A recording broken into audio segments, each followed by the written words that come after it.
Welcome to LearnEng, real English, real conversations. I'm Emma, your host. Every week on LearnEng, we take the English that textbooks skip, the things that even fluent speakers get wrong, and we break them down so they actually stick. Whether you've been learning for 2 years or 10, today's episode is going to surprise you. I guarantee it.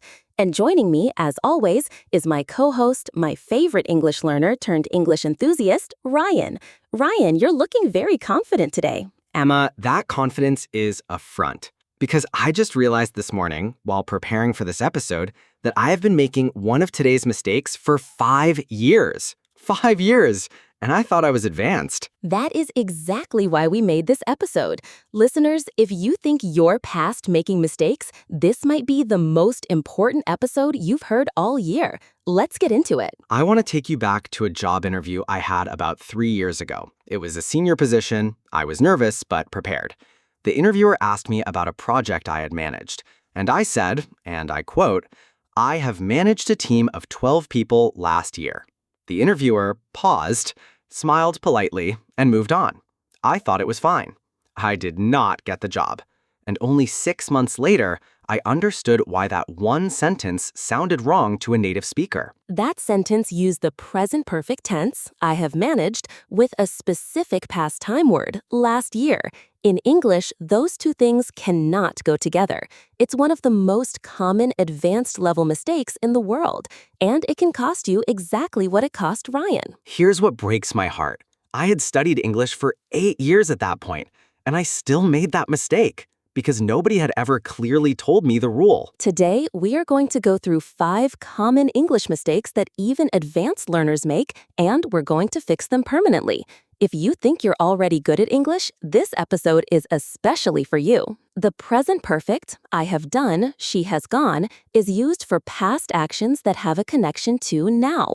The problem? Learners combine it with words like yesterday, last year, in 2020, words that lock the action into a specific past moment. I have visited Paris last summer. Said it, believed it, wrong. The rule is simple. If you say when something happened with a specific time word, use simple past. Present perfect equals the experience matters now, the exact time doesn't. Even B2 level learners confuse these. The logic, make is for creating or producing something. Do is for tasks, duties, and actions, especially without a specific object. I need to make my homework before class. I said that for years. The trick, memorize collocations in chunks. Don't think of the rule, memorize the phrase. Do homework, do research, do a favor, make a decision, make progress, make a mistake. Say it with me. This one lives completely under the radar. Even highly advanced learners add the word about after discuss because it feels natural from their first language. But in English, discuss is a verb that takes a direct object without needing a preposition. We need to discuss about the budget in today's meeting. Said it in every meeting I've ever attended. Same family of mistakes. Explain me to explain to me. Reach to the station to reach the station. Enter to the room to enter the room. English hides these little traps everywhere. This one is a cultural language mistake, and it's extremely common for learners from Bangladesh, India, the Arabic-speaking world, and many others. In many languages, the word for congratulations is used for birthdays too. In English, it is not. Happy birthday! Congratulations! I wrote this in a card for my British colleague. She looked at me like I said something very strange. Congratulations in English is only for achievements, things someone actively did. A promotion, a graduation, a new baby, passing an exam. Birthdays just happen, no achievement required. So, no congratulations. This one is subtle. Agree in English is a verb, not an adjective, so you cannot pair it with am or is the way you would with an adjective, like happy or tired. Yes, I am totally agree with you. I said this in a presentation once, out loud, into a microphone. Same family. I am understand to I understand. She is know to she knows. These feel natural because of your first language structure, but in English, these verbs stand alone without am, is, are. Role play time. I'm Claire, a project manager. Ryan is Alex, a junior colleague presenting in a team meeting. I'll react naturally to any mistakes Alex makes, and Alex has to catch himself and self-correct using today's lessons. Ready? Born ready. Totally ready. Terrified, but let's go. Good morning, Alex. Could you walk us through the Q3 results? Of course. So I have managed this project since last March, and I am agree that the results exceeded expectations. Alex, perhaps rephrase that opening. Right, sorry. I managed this project since last March, and I agree the results exceeded expectations. Present perfect, specific time, simple past. Got it. Much better. And the budget discussion? We need to discuss about the new budget allocation before... Actually, we need to discuss the new budget allocation before the end of the week. Exactly right. Also, congratulations on your birthday last week, Claire. Thank you, though I think you mean happy birthday. I didn't exactly achieve turning 34. You're absolutely right. Happy birthday, Claire. Sorry, old habit. 3 corrections in one scene. Self-caught, self-fixed. That is what advanced English looks like. Not perfect, but aware. The ability to notice and correct your own mistakes in real time is a genuine advanced skill. Honestly, that felt amazing. I've never corrected myself mid-sentence like that before. I felt like a native speaker for about 15 seconds. 3 more quick-fire advanced mistakes. Short, sharp, and permanent fixes. Most learners say, I have lived here since 3 years. Correct? I have lived here for 3 years. For equals duration. Since equals a starting point. Since equals a point in time. For equals a length of time. Never mix them up. Most learners say, can you borrow me your pen? Correct. Can you lend me your pen? Or can I borrow your pen? Hey, Emma, can you borrow me $5?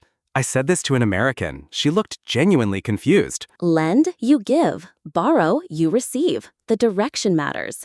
Most learners say, I am used to wake up early. Correct? I am used to waking up early. Used to plus gerund for habits now.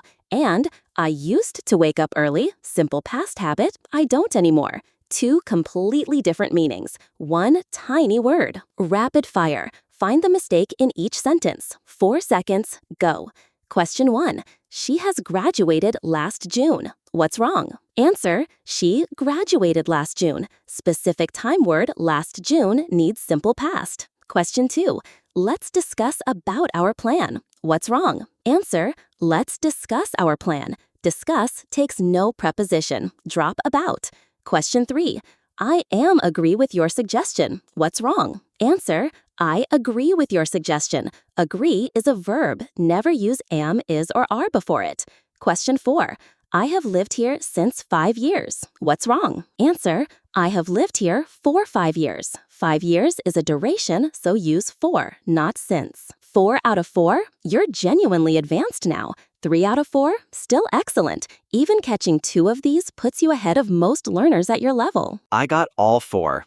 I'm crying. Happy tears. This is closure for 5 years of mistakes. Before we wrap up today, here is your one truth to carry with you. Being advanced doesn't mean being perfect. It means being aware. The moment you can hear your own mistake and correct it, that is the day you become truly fluent. For your comment homework this week, go to the comments right now and tell us, which of today's 5 mistakes have you been making? Be honest. We guarantee at least half the comment section will be making the same one. We read every single comment. I'll go first. Mistake 1. Present perfect with last year. For 5 years. During a job interview. I'm healing, but it takes time. If this episode made you realize something, please share it. Send it to an English learning friend. Tag someone in the comments. That one share might save someone from 5 years of the same mistake Ryan made. Thank you so much for being here with us today. This has been LearnEng, Real English, Real Conversations. I'm Emma. And I'm Ryan. We'll see you next week.